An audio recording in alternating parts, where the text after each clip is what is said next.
Well, that comes in the first essay, which has the same title, A Devil's Chaplain, as the book itself, and it's the essay that gives the book its title. Contrary to expectation, I am not the devil's chaplain. Darwin himself said something like, what a book a devil's chaplain might write on the low, blundering, cruel.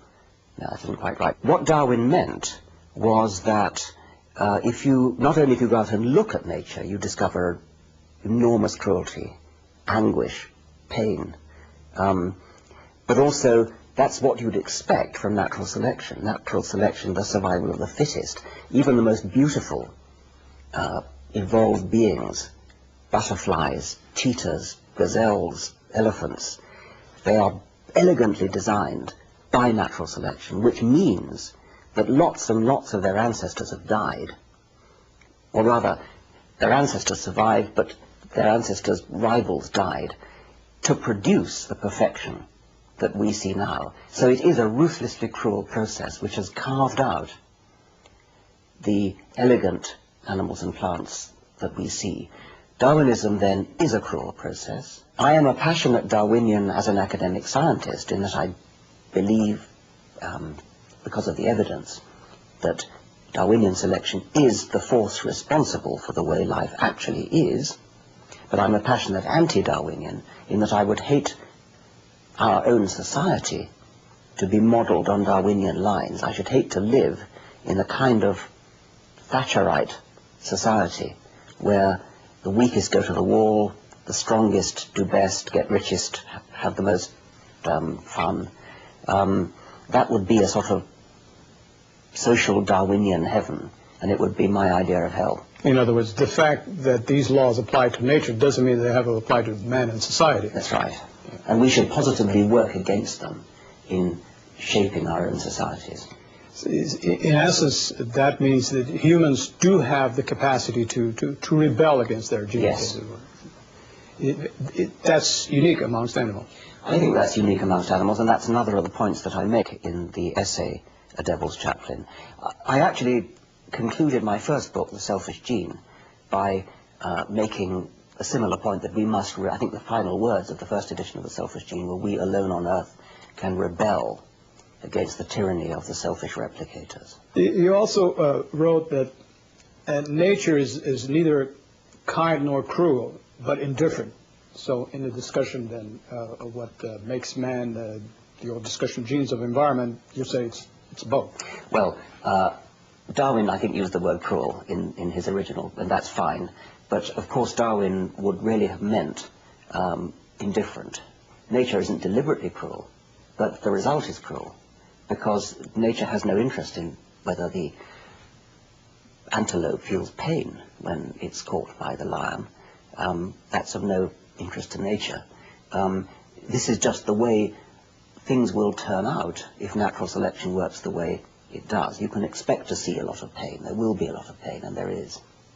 And we are the results of a combination of that inheritance, that genetic inheritance from nature and what society gives us. We combine both. We combine both, yes, and we are unique in that respect, I think. People are more or less familiar by now with the concept of genes, of course, our biological inheritance. But you developed a parallel concept of memes, if I'm pronouncing it correctly. What is a meme? Well, a meme is the genetic equivalent in the cultural sphere.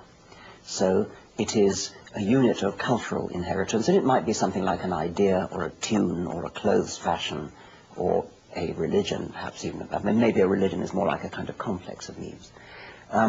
The only point of developing it, and I developed this a long time ago in The Selfish Gene, my first book, was to downplay any suggestion that it's got to be genes that are the basis of Darwinian selection.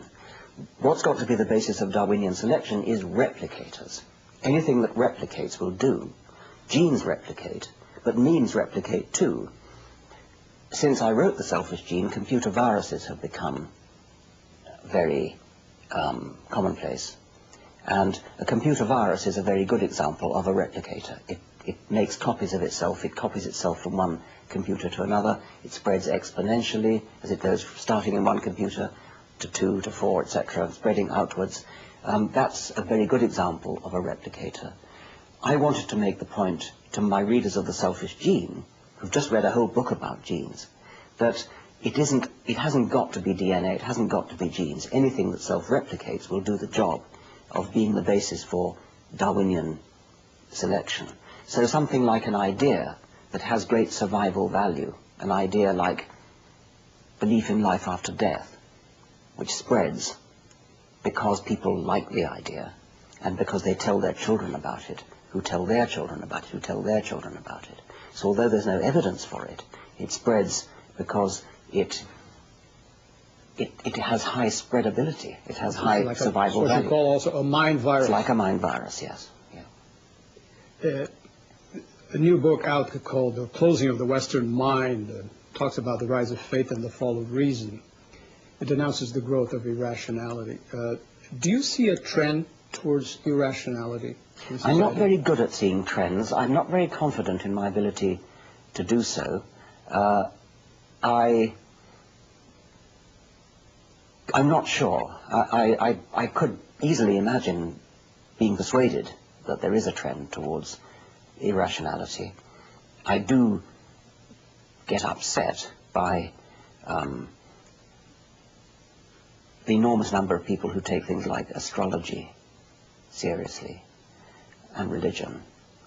But I don't know of any very good evidence that there's any increase in that kind of irrationality. You mentioned in the case of religion that religious opinion want to be respected simply because they are religious. You know, is that your main argument? It is a bit mysterious that we do, even those of us who are not religious, are expected to treat with great, deep respect religious beliefs.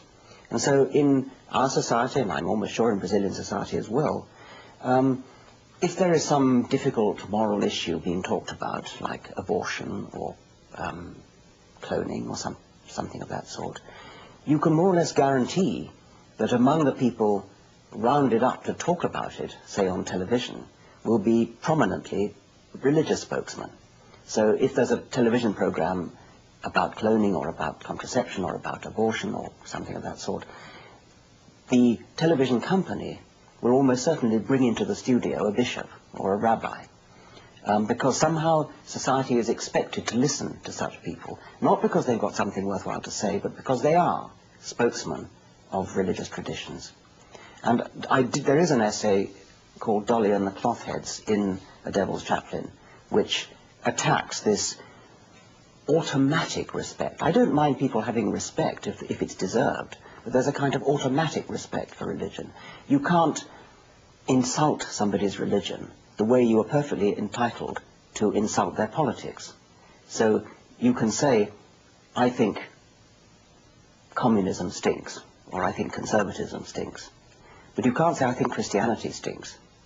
You're just not allowed to. We just don't do that. You can't point out the historical errors in the Bible if it's taken literally.